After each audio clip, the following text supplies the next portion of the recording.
Bonjour tout le monde, bienvenue au podcast de la Chaise Bleue, le podcast qui s'adresse aux leaders de la transformation des entreprises à l'ère du numérique. J'ai l'opportunité d'avoir avec moi, monsieur, je vais le prononcer comme il se faut, Bjorn. Ouais, ça va. Ouais, Oh, quand même, c'est... ouais, merci. Smith. Smith, ouais. Smith, parfait, excellent. Cet épisode de la Chaise Bleue vous est fièrement présenté par GLM Conseil.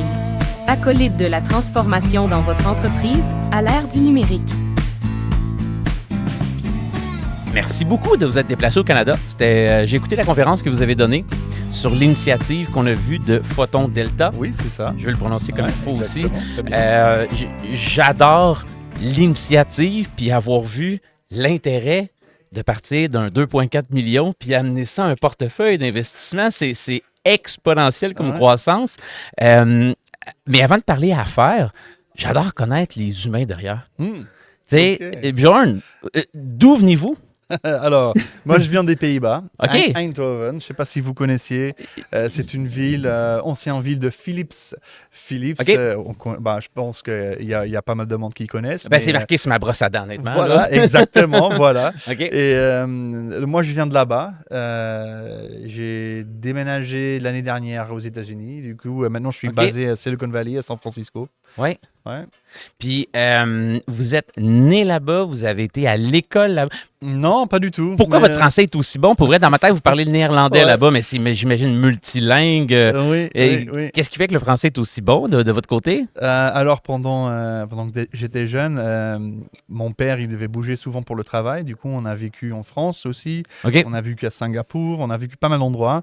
Et quand j'étais enfant, j'étais dans une école primaire française pour 3 ans. Pas trop loin de Grenoble. C'était vraiment top. J'ai kiffé. Et puis, ça fait que voilà, je parle français. J'avais une base.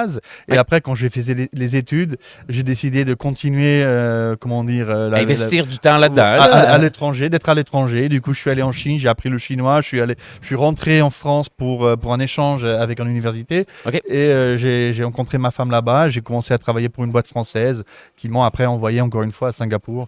Fait que de là, tu as réussi à l'entretenir, l'améliorer et tout, Voilà, là, parce qu'il est excellent. Vous parlez combien de langues? 6. C'est quand même. Félicitations. C'est incroyable de rencontrer des gens comme ça. Vous avez étudié en quoi? Business Administration. OK. Ouais. Un profil, finance, marketing, ressources humaines, management. Voilà, c'est un peu de tout, tout, mais mon spécialisation, c'était marketing. Marketing. Ouais. J'adore. J'ai fait la même chose que toi. Ah, ouais, exactement. Ouais. Ça, j'adore ça. Revenons un peu à Photon Delta. Vous l'avez expliqué un petit peu tantôt sur la scène, mais pour les gens qui n'ont pas eu l'opportunité de vous écouter ici, j'aimerais que vous nous redonniez un peu la mission que vous êtes donnée en créant cet organisme-là, qui est un non-profit, si je ne m'abuse. Oui, là. c'est bien ça. Alors, Photon Delta, on est un non-profit, mais notre but, c'est d'accélérer l'industrie du photonique intégré. C'est quoi le photonique intégré? Ce sont des micropuces qui utilisent les photons, du coup, les signaux de lumière au lieu de l'électricité. Et ça fait qu'on peut faire des puces beaucoup plus rapides, beaucoup plus petites et qui consomment beaucoup moins d'énergie. Éco-énergétique, surtout, c'est là qu'on s'en allait. Et c'est ça, c'est l'importance pour maintenant. Ce qui est en intelligence artificielle, c'est tous les data centers qu'on est en train de construire. Il faut que c'est pas faisable si on n'utilise pas de photonique en fait. C'est complètement fou. Puis même, je disais une statistique, puis j'en discutais avec quelqu'un qui est dans l'industrie aussi. Je pense que si je ne me trompe pas, c'est 1 heure de conversation avec ChatGPT. Je ne me rappelle pas, je pense que c'est 2 ou 3 litres d'eau potable qu'on vient d'aller brûler avec ça. Fait que, ça met une image sur l'importance que ça peut avoir aussi de réduire la consommation énergétique de ces data centers-là. Oui, exactement. Et c'est par exemple, un autre bon exemple, c'est quand il y a des gens qui remercient ChatGPT après d'avoir répondu quelque chose. Et ça aussi, ça prend beaucoup d'énergie.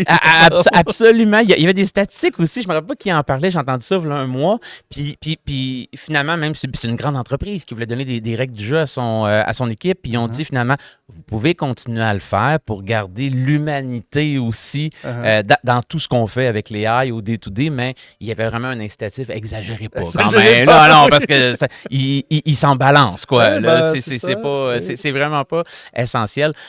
Cette mission-là, qui est très noble, qui est belle dans le fond aussi, puis qui est un peu une incitative pour travailler sur la crise environnementale. avec laquelle est-ce qu'on vit tout au day-to-day. Puis malheureusement, je trouve que depuis 4-5 mois en Amérique du Nord, du moins, j'en entends moins parler. Même à Hannover Messe, on était là en Allemagne, on en parlait. C'est de moins en moins. C'était de moins en moins. Puis l'année passée, j'étais là. J'ai fait quelques années qu'on y va. Puis on parlait beaucoup d'économie circulaire, de s'inspirer de tous ces modèles d'affaires-là un peu innovants. Puis aujourd'hui, c'était beaucoup moins ça. On parlait un peu plus de défense nationale puis de souveraineté. Oui. Je voyais le mot souveraineté un peu partout en Allemagne. Oui. Est-ce qu'il y avait ce désir-là aussi au niveau des Pays-Bas de développer une certaine souveraineté par rapport aux microchips, aux data, puis par rapport à l'environnement? Oui, bien sûr. Nous, on pense que cette technologie stratégique, ça nous permet aussi de répondre à des défis sociaux.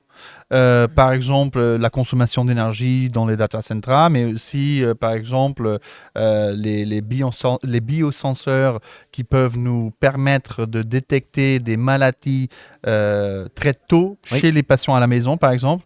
Avant qu'il soit trop tard. Voilà, même. c'est ça. C'est ça. Et il y a beaucoup plus d'exemples comme ça. Du coup, nous, on pense que ça apporte du valeur, pas seulement à l'économie néerlandaise, mais aussi au monde pour aider les Sustainable Development Goals. Mhm. J'adore ça, j'adore ça. Je vous écoutais parler tantôt aussi, puis vous êtes venu qu'à ouvrir un peu aussi votre portefeuille, vos projets, vos intentions, un peu au reste du monde. Pour venir compléter certaines... moi, dans ma tête, il n'y a pas de problème dans la vie, il y a juste des opportunités d'amélioration. Mais tu sais, quel type d'opportunités est-ce qu'il pourrait y avoir pour des entreprises canadiennes de rentrer en contact avec vous? Est-ce qu'il y a présentement des trous dans votre filet qui pourraient être comblés par soit une expertise, un savoir-faire, une culture, une mentalité qui vient d'ici du Québec, du Canada? Bien sûr, et je pense que tout d'abord, le Canada et l'Europe en général, mais aussi les Pays-Bas, nos mentalités, c'est assez similaire en fait. Je trouve que les gens, la culture, c'est assez similaire et ça nous aide aussi à faire le business ensemble. Et je pense que pour l'écosystème canadien, il y a pas mal d'opportunités aussi à faire des business avec les Pays-Bas. Et pour nous, pareil, hein, c'est vice-versa aussi.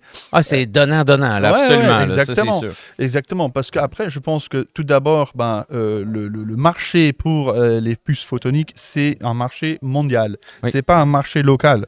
Et du coup, il faut travailler avec les autres entreprises qui sont partout. Et aux Pays-Bas, nous, peut-être qu'on n'a pas vraiment de marché dans le datacom, hein, parce qu'on n'a pas vraiment d'entreprises qui font les modules, qui entrent dans les... Vous l'avez expliqué tantôt, les années 80, c'était différent versus aujourd'hui. Voilà, c'est ça. Mais après, je pense qu'on a beaucoup d'entreprises qui sont dans le monde sensing, qui font beaucoup de produits super intéressants, qui vont prendre des volumes là bientôt. Et je pense que avec le Canada, on peut compléter certaines capacités qu'on n'a pas aux Pays-Bas. Par exemple, il y a le monsieur là, de Xanadu qui disait aussi ça sera intéressant d'avoir une usine en Canada pour le thin film lithium niobate. C'est un matériel super intéressant que nous aussi, on voit beaucoup de demandes, surtout pour les high-speed modulators qui vont dans des data centers.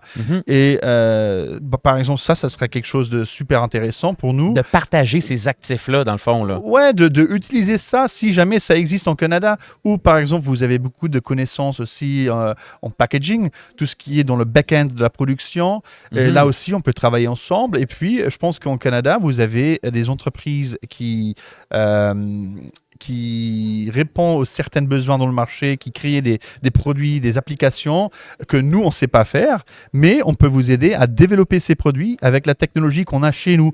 On a entendu parler que ça soit aussi... en sub-assembly qui vient rajouter sur un autre, puis 1 + 1 = 3 des fois.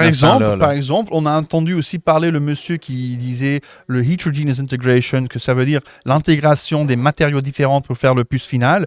Ça, c'est super intéressant, c'est super important. Nous, aux Pays-Bas, on est en train d'investir beaucoup d'argent là-dedans. Après, on peut amener cette connaissance en Canada pour vous aider ici à produire. Puis accélérer la mise en marché de ces produits-là. Exactement. Parce que souvent, l'innovation, ça se mesure en part de marché. Oui, c'est le fun dans le laboratoire, mais il faut être capable d'accélérer cette mise en marché-là pour faire un sprint rendu là. J'adore ça. Les gens qui ont un intérêt de connaître un peu plus sur Photon Delta, comment est-ce qu'on fait pour soit rentrer en contact avec vous ou discuter, ou est-ce qu'il y a des meilleurs moyens privilégiés pour ça? Bien sûr.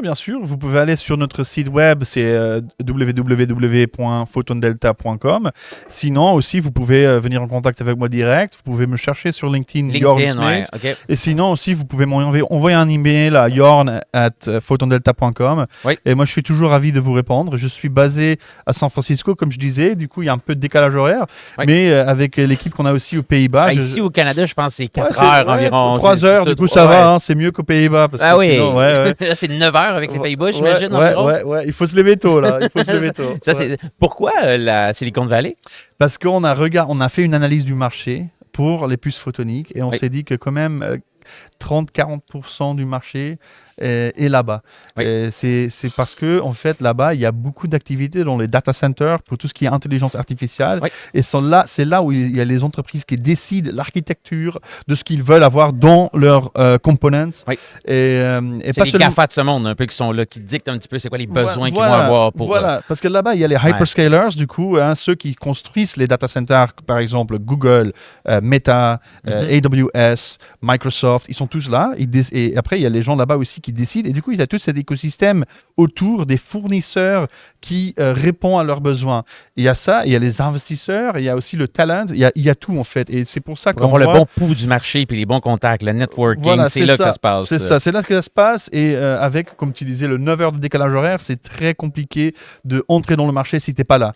Et du coup aussi, on a demandé à nos partenaires dans l'écosystème, les 75 organisations, oui. Et eux, ils nous ont dit, parce qu'avant c'était ou Boston ou Silicon Valley, ils nous ont dit ça sera beaucoup plus...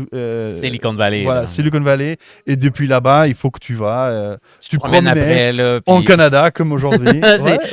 C'est génial. Là. Est-ce que vous avez des enfants? Pas encore, mais dans un mois. Là. Dans un... Ah, ben félicitations! Merci. Wow, c'est génial, ça. J'attends une petite fille, ouais. Oh, ben toutes mes félicitations. Merci beaucoup. Puis, je m'en allais poser la question, combien de langues est-ce qu'elle va parler, elle, d'après vous? Au moins 3, parce que ma femme, elle est italienne. OK. Et moi, en néerlandais, du coup, on va déjà faire ça. Et après, je pense qu'à l'école, elle apprendra l'anglais. L'anglais, assurément, ici, si vous allez demeurer là-bas dans la Silicon Valley pendant un bon bout encore. Là. J'adore ça. Écoute, est-ce qu'on peut se tutoyer? Bien sûr. OK, Bjorn. Bien sûr. Bjorn. Je sais pas pourquoi j'ai cette au début comme ça le vous mais le mané ça tombe Non, là, c'est pas trop long. Bjorn, je vous parle là, puis le sourire vient tout de suite. Vous me semblez être un être passionné avec de l'énergie dans les yeux. C'est peut-être la venue d'une petite fille qui fulfill l'intérieur ou qui le remplit. Mais on est présentement au Canada assis sur le bord de notre foyer. On est dans un shack numérique ici. Puis pour toi, Bjorn, pour que ce feu-là intérieur continue à brûler, pour que tu déménages ta petite famille, tu l'apportes dans la Silicon Valley, que tu travailles aussi, pas non seulement pour une certaine souveraineté des Pays-Bas, mais que tu contribues à une crise climatique, faire des projets qui ont un impact. Puis c'est pour ça que je posais la question aussi au niveau des enfants. Moi, si je m'investis au niveau de l'environnement, dans une petite start-up à l'heure actuelle, c'est parce que je veux un monde meilleur pour mes enfants. Voilà, exact. Ça, c'est je veux avoir une contribution qui est la plus profonde possible. Mais qu'est-ce que tu fais dans ta vie de tous les jours, Bjorn, pour alimenter ton feu intérieur? C'est quoi les bûches que tu mets pour te relever le lendemain matin avec ce sourire-là, puis cette énergie d'aller faire du networking, puis de rencontrer des gens? Oui. Qu'est-ce qu'on fait comme routine? Tout d'abord, comme routine, il faut bien sûr aussi faire du sport. Je fais de la musique aussi, je fais du sport. Quelle musique, quel instrument? Je fais la batterie et le basse. Oh, nice! La basse. OK. Boum, boum, boum. Une basse, oui, absolument, ouais. C'est ça. Et ça, j'aime beaucoup faire ça pour faire aller l'énergie, tu vois. Sortir et après je fais du sport, je cours 2-3 fois par semaine et, quand même. Et un peu de fitness. Du 4-5-6 km environ. Ouais, voilà, exactement, c'est ça. Mais après, je pense que c'est important aussi de faire quelque chose dans lequel on croit. Hein. Et moi, par exemple, avec Photon Delta, c'est vraiment, je pense que je peux contribuer, comme tu disais, à un monde meilleur et en même temps aussi contribuer à mon pays. Parce que, comme j'expliquais au début, j'ai vécu beaucoup à l'étranger. Hein. J'ai pas passé beaucoup de temps aux Pays-Bas. Et quand je suis revenu, là, il y a 5-6 ans, je voulais vraiment faire quelque chose pour le pays. Oui. Et quand il y avait cette opportunité-là, je me suis dit, tiens, ça c'est parfait. C'est magnifique. Et voilà, et je pense que ça c'est important pour faire quelque chose, pour faire un métier, pour contribuer à un objectif dans lequel on croit que c'est quelque chose de bien. poursuivre la discussion qu'on a présentement de brainstormer sur des idées, des projets pour avoir une contribution pour un monde, entre autres pour moi, du moins environnemental meilleur, la durabilité un peu de ce qu'on fait, le mot sustainability que je voyais il y a 2 ans à Novermel, justement, que là, je voyais beaucoup moins, encore une fois, malheureusement. Oui. Moi, ça me tient beaucoup à cœur, mais pour y contribuer, qui aux Pays-Bas est-ce qu'on devrait inviter sur le podcast, toi puis moi, live? Si j'avais l'opportunité là, de faire apparaître quelqu'un, n'importe qui, des Pays-Bas, qui t'inspire dans cette mentalité-là de travailler pour ce monde meilleur, qui est-ce qu'on invite? Il y a pas mal de monde. Il y a pas mal de gens que j'admire aux Pays-Bas qui travaillent pour avoir un monde meilleur. Ça peut être un de tes membres dans la photonique. Oui, ça peut bien être... sûr. Il y en a beaucoup. Il faut qu'on en choisisse un, par exemple. Là. Ça, c'est dur des fois. Là. Ça, c'est dur. Mais par exemple, il y a quelqu'un qui s'appelle Boudewijn Doctor. Lui, il a lancé un start-up qui maintenant, il y a quelques centaines de personnes, qui s'appelle Effect Photonics. Ils font des optical transceivers pour le datacom et télécom. Okay. Il a fait ça pour longtemps et après, maintenant, il a commencé à travailler dans un incubateur ou comment ça se dit, un venture builder. Un incubateur, ouais. En français, c'est... Où ils construisent des startups et lui, il est là à aider. Je pense qu'il a redonner son savoir un peu, son expérience à d'autres. C'est ça. Oui. Et je l'admire beaucoup, lui, parce que son philosophie et pourquoi il fait les choses et comment il travaille avec les gens, ça m'inspire. Si j'avais l'opportunité de le rencontrer puis de l'asseoir live sur le podcast, si tu étais à ma place, quelle question est-ce que tu aimerais lui poser? Ah oui, ça c'est une bonne question, ça. Quelle question je lui poserai? Je pense... Parce que je le connais bien. C'est pas pareil, là, mais moi, je le connais pas. Fait que là, c'est la première fois qu'il le rencontre, là, pour aller tirer le maximum d'expérience, de savoir quel angle est-ce qu'on utilise.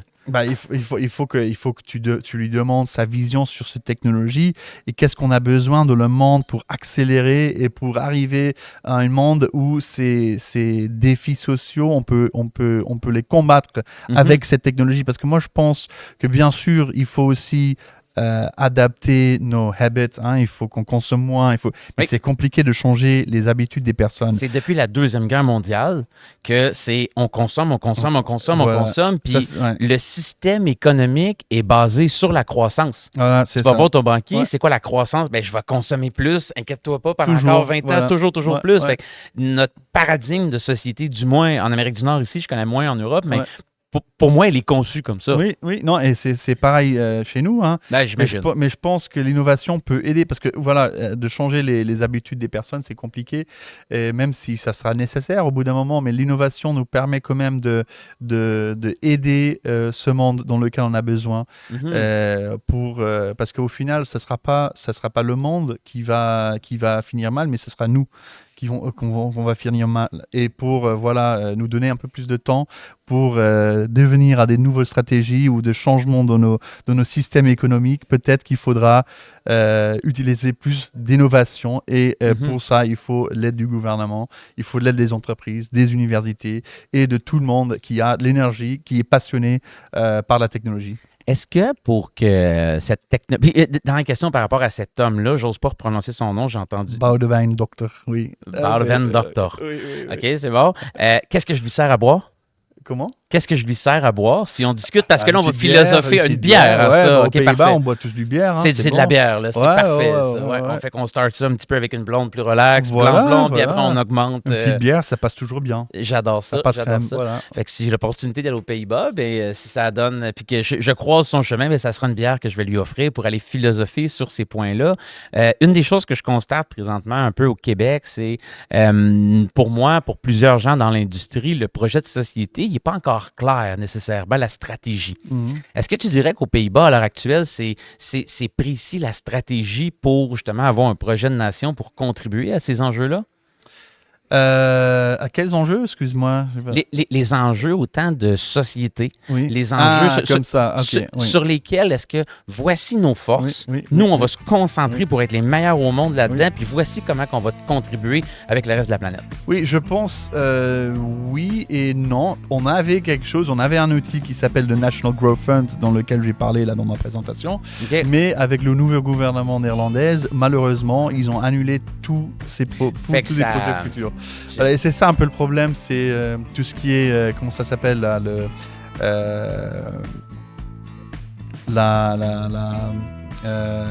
populisme, non? OK, ouais. Ben, Euh, on est pris avec la même chose. Si se clarifie de ton côté, tu me le diras. Si le mien se clarifie du Québec, du Canada, je te ferai signe.